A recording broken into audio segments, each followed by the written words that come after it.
कि भारत की जनता के लिए किस पार्टी की आइडियोलॉजी जो है वो आगे चल के पॉजिटिव रहने वाली है और ग्रोथ देने वाली है।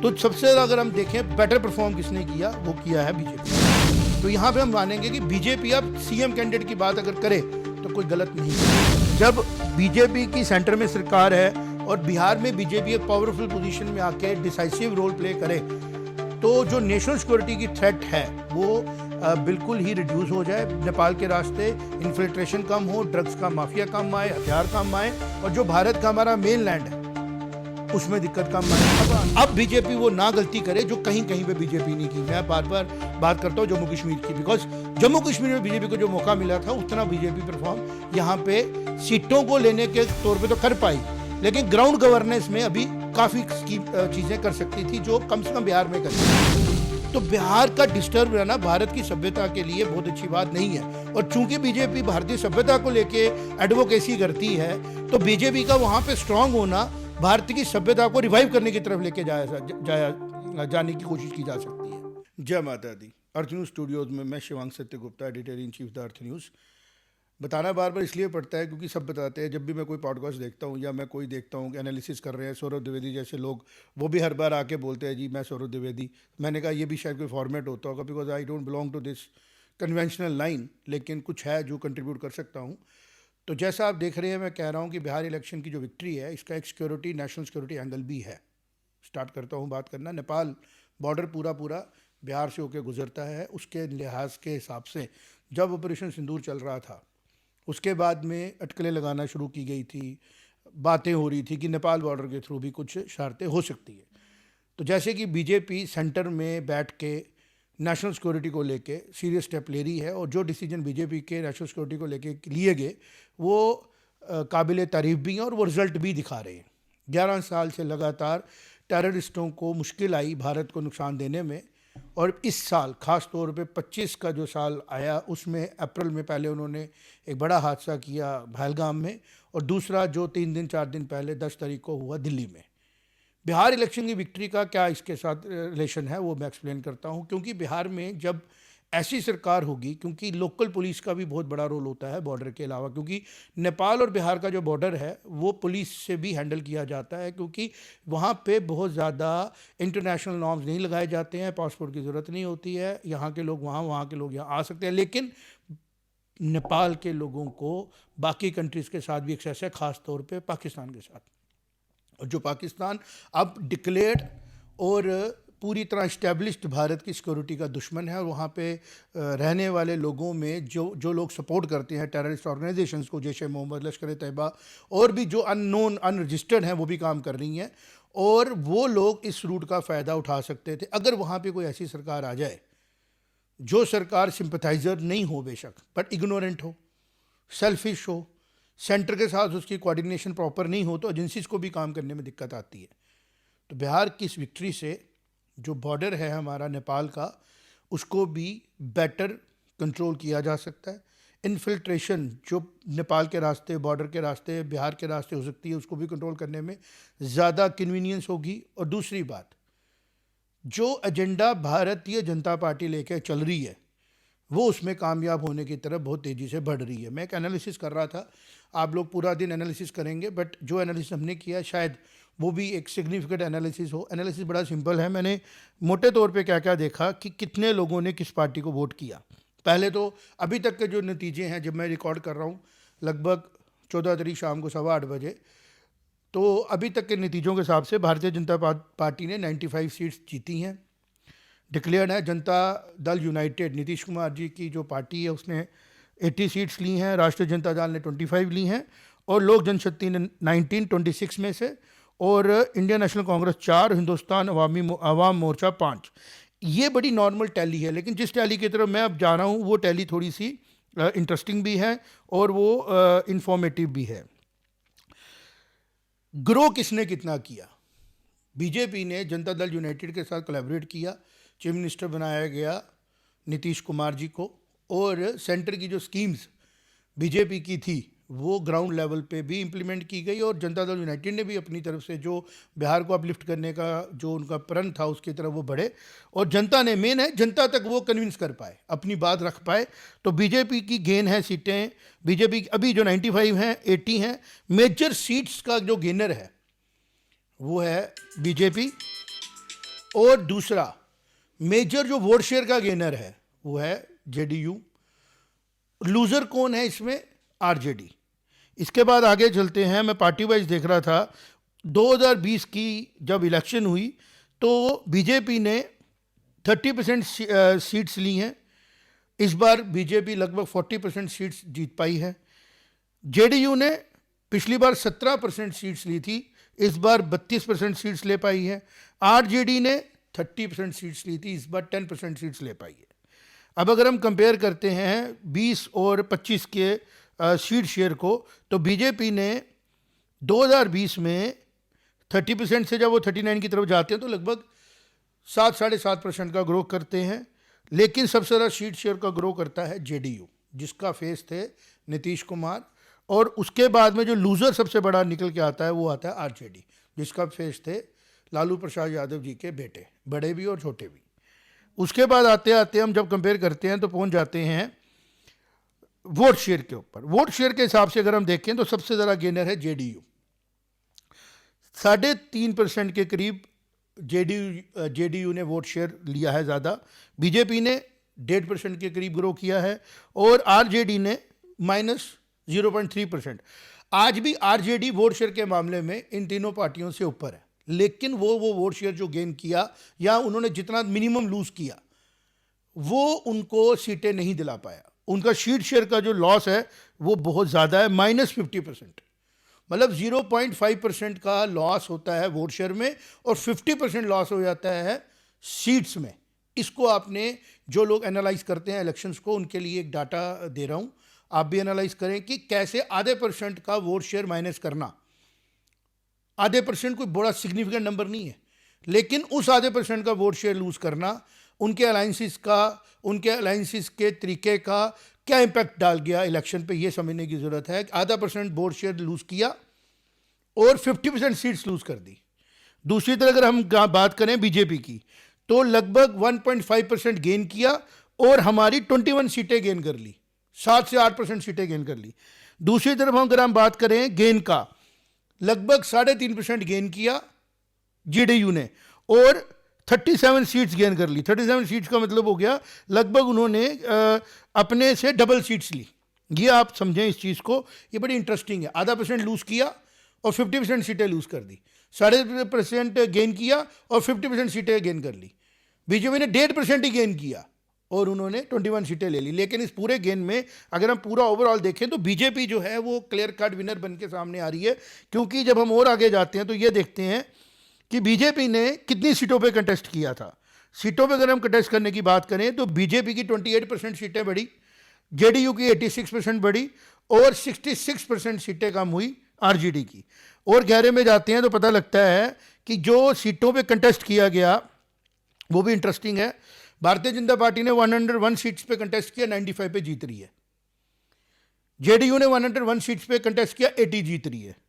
राम विलास पासवान साहब की जो पार्टी थी लोक जनशक्ति, उसने 29 सीटों पे किया और 19 जीत रही है। और उसके बाद 6 सीटें ऐसे टोटल मिला के अगर हम बात करें तो बीजेपी पे हम ज़्यादा फोकस करेंगे। कारण क्या है कि बीजेपी भारत को एक राष्ट्र बनाने में जो वो उनका एक मकसद है वो पूरा होती हुई दिख रही है। बीजेपी अपनी आइडियोलॉजी, अपनी नेशनलिज्म की सोच और पब्लिक फर्स्ट पॉलिसियों को लेके चाहे कोलैबोरेशन में जा रही है, चाहे अलायंस बना रही है, कन्विंस कर पा रही है भारत की जनता को कि भारत की जनता के लिए किस पार्टी की आइडियोलॉजी जो है वो आगे चल के पॉजिटिव रहने वाली है और ग्रोथ देने वाली है। तो सबसे ज़्यादा अगर हम देखें बेटर परफॉर्म किसने किया, वो किया है बीजेपी ने। अपने अलायंस पार्टनर को इक्वल सीटें भी दी, एकोमोडेट भी किया, लेकिन जो अलायंस पार्टनर है वो उतना इसको स्ट्रेंथ करने में, बेशक सीट्स उन्होंने अपनी बढ़ाई, गेनर जेडीयू रही। तो यहाँ पे हम मानेंगे कि बीजेपी अब सीएम कैंडिडेट की बात अगर करे तो कोई गलत नहीं होगा, क्योंकि जिस एजेंडे को बीजेपी ने लेकर चलना है, इंडस्ट्रियल पॉलिसीज़ को इम्प्रूव करना है, उसमें जो मेजर एक चीज़ निकल के आ रही है, जो आज बात करूँगा भारत की सिक्योरिटी को लेकर, क्योंकि इसको मैंने फोकस करना है, तो हम किसी बड़े सीनियर हमारे पुलिस के ऑफिसर हैं जो बिहार से आते हैं, उनसे मैं बात कर रहा था। उन्होंने कहा प्रॉब्लम बिहार की जो है वो है फ्लड्स, रिवर मैनेजमेंट्स, क्योंकि बहुत बड़ा जो एरिया है जो कल्टीवेशन होती है बिहार में, वो मैनेजमेंट अगर की जा सके, फ्लड्स को रोका जा सके तो माइग्रेशन रुकेगी, जिसके बारे में ना ही बात की जन स्वराज के हमारे जो नेता अभी बन के आए हैं आगे, प्रशांत किशोर जी, ना ही किसी और पार्टी ने बात की कि जो प्रॉब्लम है बिहार के किसानों की वो है फ्लड मैनेजमेंट, क्योंकि उधर 6 महीने फ्लड्स आते हैं, खेती बाड़ी बह जाती है, लोगों को अपने घरों को छोड़ के जाना पड़ता है। तो हो सकता है बीजेपी जो है इसको भी एड्रेस करे, और जब बीजेपी की सेंटर में सरकार है और बिहार में बीजेपी एक पावरफुल पोजीशन में आके डिसाइसिव रोल प्ले करे, तो जो नेशनल सिक्योरिटी की थ्रेट है वो बिल्कुल ही रिड्यूस हो जाए। नेपाल के रास्ते इन्फिल्ट्रेशन कम हो, ड्रग्स का माफिया कम आए, हथियार कम आए, और जो भारत का हमारा मेन लैंड है उसमें दिक्कत कम आए। अब आते हैं, बात करते हैं, कंक्लूजन की तरफ बढ़ते हैं। कंक्लूजन ये है अर्थ न्यूज़ एनालिसिस का हमारा कि जो बीजेपी का ओवरऑल अगर हम इमरजेंस माने तो जनता दल हो, भारतीय जनता पार्टी हो, ये सब लोग 1978 के बाद कंसोलिडेट हुए और इन्होंने बिहार से ही अपनी मूवमेंट शुरू की। लोग जो हमारे कहते हैं जी बड़े पॉपुलर नेता हुए, जेपी मूवमेंट चली, लोक नायक वहाँ से आए, ये सब लोग सोशलिज्म से निकले, बीजेपी भी सोशलिज्म से ही निकली है। लेकिन बीजेपी ने जो एक बड़ा काम किया, राष्ट्र को उसकी पहचान दी। वो पहचान क्या है? राष्ट्र की पहचान है उसकी सभ्यता, उसकी सिविलाइजेशन। तो जनता दल ने सिर्फ जनता की बात की, भारतीय जनता पार्टी ने जनता और भारतीयता की बात की। उसका रीजन बन रहा है कि जब किसी की रूट्स पे कोई जाके मजबूती से काम करता है तो वो रूट्स अच्छे फ्रूट्स देती हैं। भारतीय जनता पार्टी की ये जो विक्ट्री है ये बिहार के लिए एक टर्निंग पॉइंट के तौर पे आएगी। कारण ये है कि जहां जहां पे भी बीजेपी ने सरकारें बनाई, और अब जो बीजेपी है under the leadership of prime minister Modi ji, under the leadership of Amit Shah ji, उसने जिस तरीके से एक संगठन के तौर पे पूरी बीजेपी को बांधा। डिसिडेंट्स होते हैं, खबरें आती हैं, मीडिया वाले चलाते हैं, हमारे पास भी आते हैं, हम नहीं चलाते, फालतू की खबरों चलाने के लिए हमने अर्थ न्यूज़ का इस्तेमाल करना नहीं है। वो डिसिडेंट्स को भी हैंडल कर पा रहे हैं। जो आइडियोलॉजी लेके वो चले, चाहे वो राम मंदिर को बनाने की आइडियोलॉजी थी, क्योंकि राम मंदिर एक समाज का, एक धर्म का मंदिर नहीं है। राम मंदिर भारतीय सभ्यता का मंदिर है। राम भारत की सभ्यता के एक आइडियल है, एक अच्छे पिता, एक अच्छे राजा और एक अच्छे पति। अब मेरे क्रिटिक्स मुझे बोलेंगे कि सर आप पिता कैसे अच्छा कह सकते हो, उन्होंने तो अपनी वाइफ के साथ, उन्होंने राजधर्म निभाने के लिए पब्लिक की वॉइस की तरफ ध्यान दिया। लेकिन अभी ये हिस्ट्री में हम जाके किसी और दिन एनालिसिस करेंगे कि क्या वो एक्चुअल में वो किए थे जो उनको बोला जा रहा है, जो मॉडिफिकेशंस हुई हैं। बिकॉज हमारा बदकिस्मती ये है कि नालंदा की लाइब्रेरी को जला दिया गया, हमारे टेक्स्ट जला दिए गए, तो फिर जो नए टेक्स्ट लिखे गए उन्होंने क्या स्टोरी कहाँ प्लांट की पता नहीं है। तो राम एज ए राजा भारतीय की सभ्यता के आइडियल हैं, और भारतीय जनता पार्टी ने जनता की बातों की, प्रॉब्लम्स की सल्यूशन के साथ साथ भारतीय सभ्यता को साथ जोड़ा। इसलिए आज भारतीय जनता पार्टी जो है वो भारत के लोगों के दिलों में धड़क रही है और आहिस्ता आहिस्ता आहिस्ता आहिस्ता अपना मैसेज क्लियर कर पा रही है।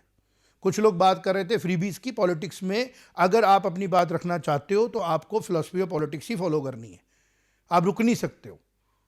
लेकिन आज भी हमें यह समझना पड़ेगा कि वोट शेयर आरजेडी का है, तो जो आरजेडी की आइडियोलॉजी है अभी भी उसके सिंपैथाइजर हैं, जिनको आहिस्ता आहिस्ता मोटिवेट करने की जरूरत है कि भारत के लिए, बिहार के लिए क्या अच्छा है। तो अभी 5 साल पता लगेगा, सरकार लगभग स्टेबल रहेगी। लगता तो नहीं है कोई ऐसी उसमें कोई नया कोई समीकरण बने। भारतीय जनता पार्टी को एक बड़ा अच्छा टर्फ मिल रहा है खेलने के लिए। There is huge scope of improvement, क्योंकि बहुत ज़्यादा चीज़ें बिहार में ग्राउंड पे अच्छी नहीं हैं।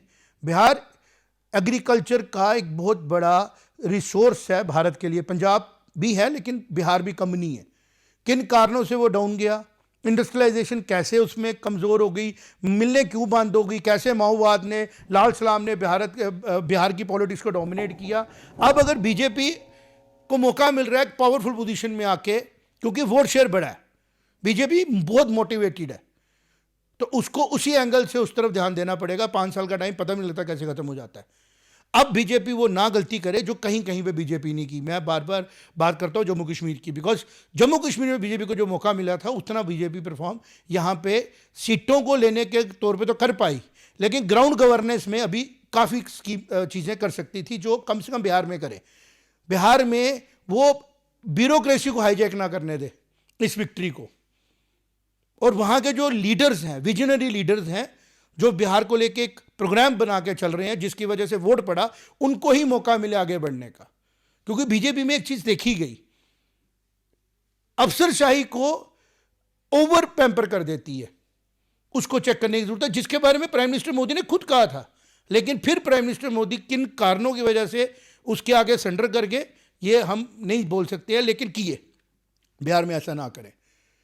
और बिहार में आप जो फ्लड की मैंने बात की, ये आम लोगों की बात है, क्योंकि जब हम बात करते हैं इंडस्ट्री चली गई, माओवाद आया, उसके पीछे नेचुरल क्लाइमेटी को भी समझना है। वो ये समझना है कि बिहार में बहुत फ्लड्स आते हैं। वो उन्होंने कंपेयर किया कि कश्मीर में फ्लड्स आए, पूरा कश्मीर हिल गया, एक बार या 2 बार फ्लड्स आए। जम्मू में इस बार 25-26 तारीख को आए, जब 24 तारीख को सितंबर की, तो सारा कहते हैं बिहार में तो फ्लड्स ही फ्लड्स होते हैं। और हमने जब एनालाइज किया बिल्कुल सही कहा।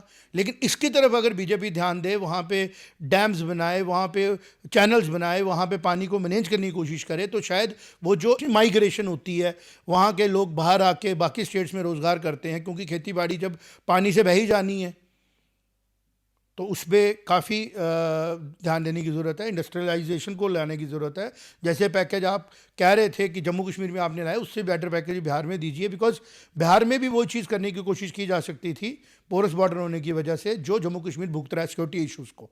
तो इस इलेक्शन को मैं खाली as a victory of BJP या एक असेंबली इलेक्शन नहीं देख रहा हूँ। मैं एक बॉर्डर स्टेट जो कि वनरेबल बॉर्डर लेके बैठी है, उसमें सेंटर की सरकार का प्रो एक्टिविज्म होना bye involving itself in the assembly, bye involving it's directly in the governance of the state is very important.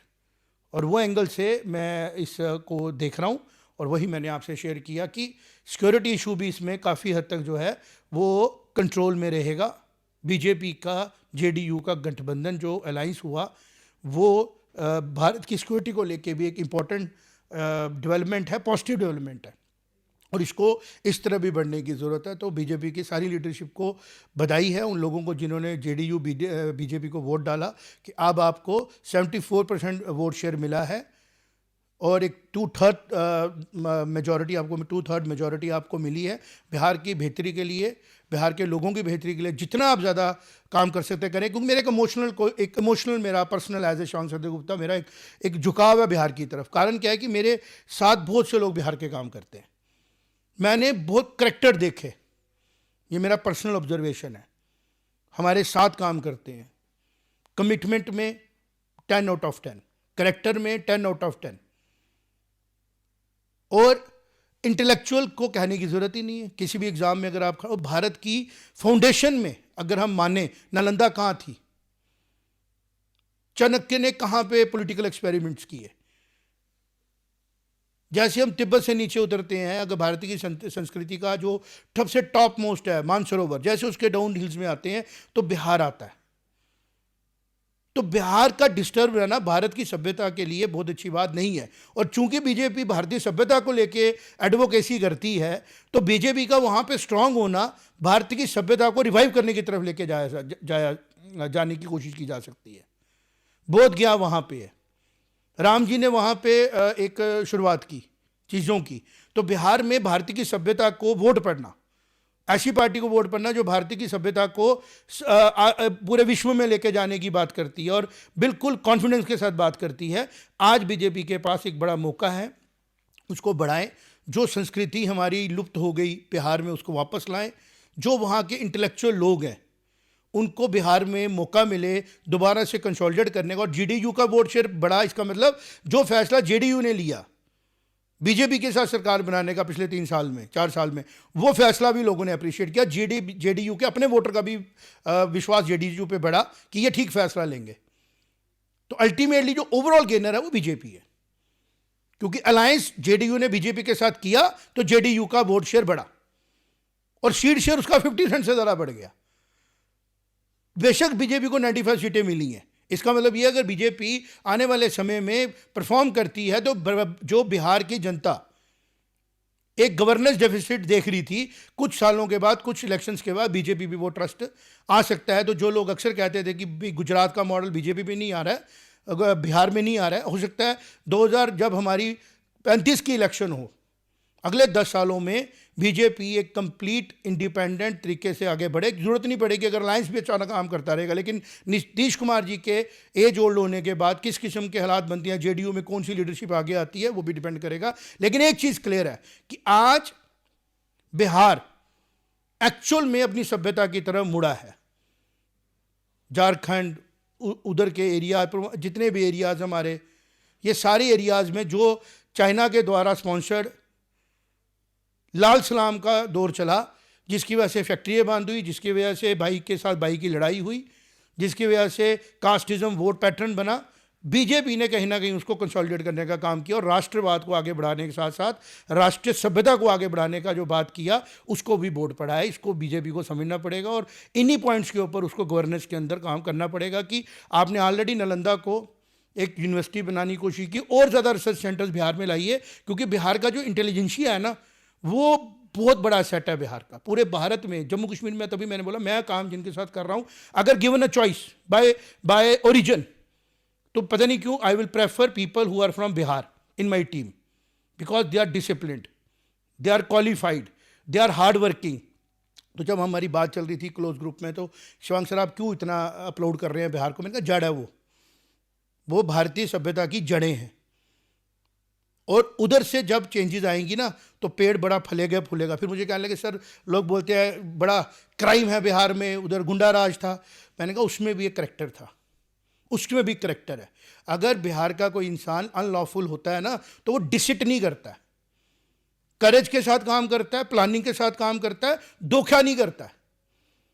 उसकी लॉलेसनेस में करेज है, उसकी लॉलेसनेस में, उसकी रिबेलियस में डिस्करेज में, उसकी रिबेलियसनेस में डिसिटफुलनेस नहीं है, जो एक उसको बोलते हैं ना मीननेस नहीं है, उसकी करैक्टर में डिसिट नहीं है। डिसिट को मैं एक्सप्लेन कैसे करूं कि वो आपके साथ चल के आपको धोखा नहीं देगा, अगर आपको उसने धोखा देना है सामने से आपके खिलाफ लड़ाई लड़ेगा, वो आपका दोस्त बन के आपको धोखा नहीं देगा। ये भी एक करैक्टर है और ये भी करैक्टर अप्रिशिएबल है।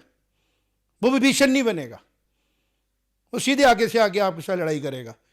तो ये करैक्टर बिहार ने जो अपना बनाया, जेनेटिकली है बिहार के अंदर, डीएनए में है बिहार के अंदर। तो इस सरकार के बनने के बाद चीज़ें जो हैं उस तरफ मुड़ें।